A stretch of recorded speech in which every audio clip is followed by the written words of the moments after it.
Dando continuidade aos nossos vídeos, que são feitos para os alunos, meus alunos de ensino fundamental e ensino médio, eu quero falar um pouco sobre o barroco. O barroco é aquele movimento que acontece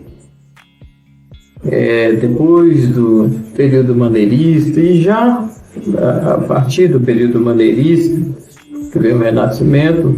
O Renascimento são várias manifestações, ele tem um começo e tem um ápice, e depois ele vai evoluindo, porque os artistas vão buscando novas formas de se manifestar, né? Novas maneiras. Aí vem um período, um grupo de artistas que vai se situar nesse grupo dos maneiristas, né? Que procuram uma nova maneira de se expressar.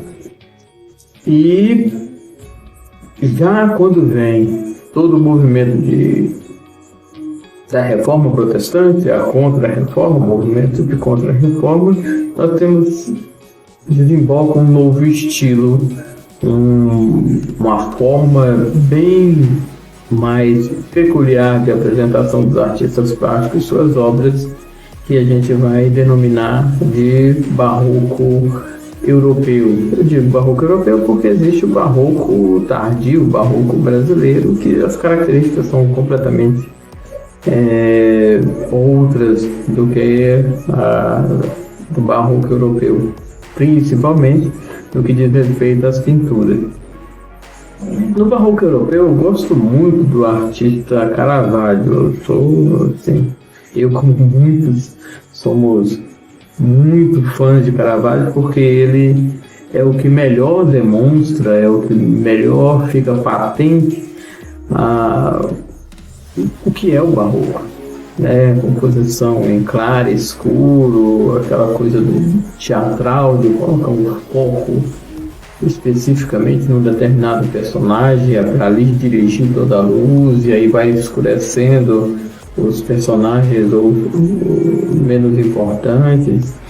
São colocados os personagens do Caravaggio como personagens mesmo de teatro, e tem inclusive no filme que retrata a vida dele.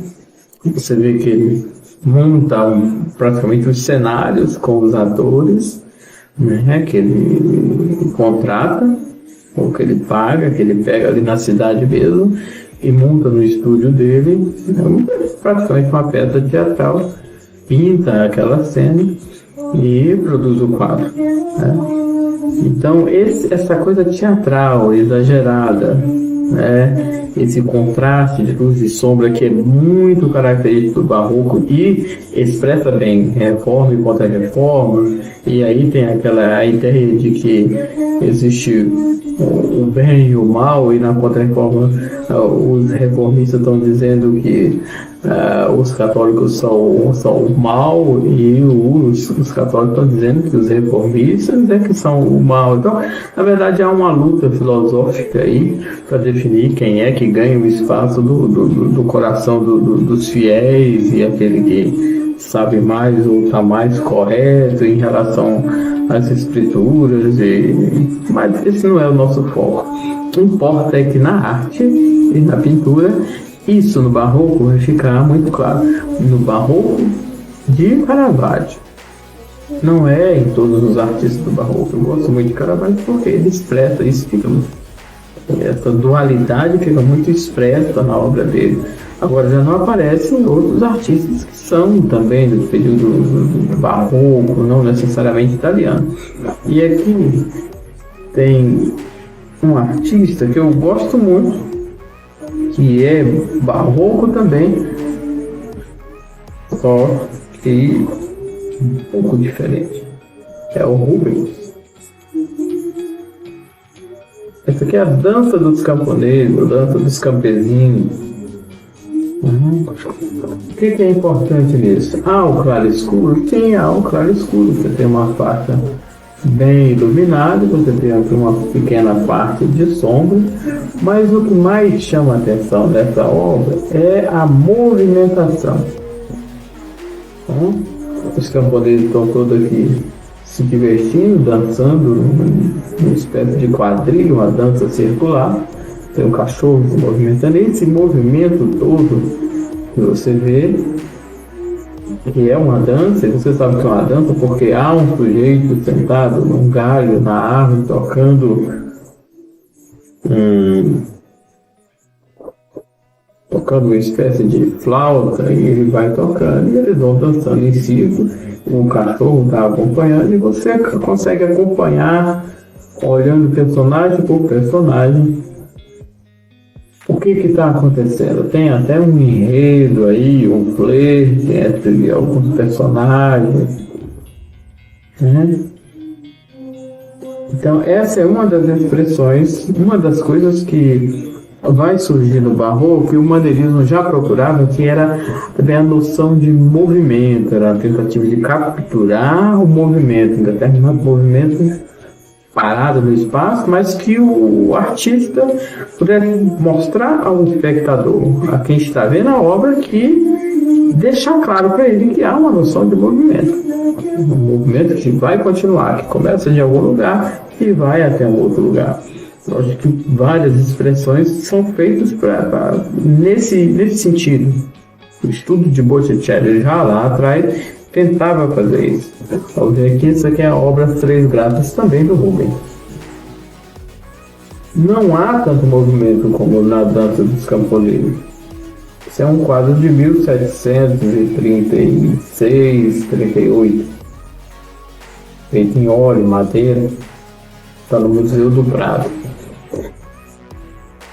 Mas, embora não exista, o que existe aqui do claro e escuro é esse emolduramento das árvores aqui, da vegetação, e a luz muito forte em cima das três mulheres, que seriam as três graças, né, da lenda grega. E está claro aí que tem uma tentativa, uma ideia de que elas estão se abraçando, estão confraternizando, e está havendo um movimento, inclusive, dos tecidos transparentes caindo. Tá? As três graças eram as três filhas de Zeus, na mitologia, deusa da alegria, deusa dos festejos, serviço de Afrodite. Então, o que eu quero que vocês observem quando a gente está estudando barroco, e que deem uma pesquisada, procura pinturas barrocas no Google, dá uma olhada nos artistas barrocos.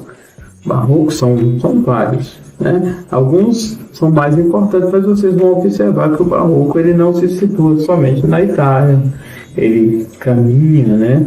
A arte, ela vai, o centro de produção da arte, ela vai migrar da Itália,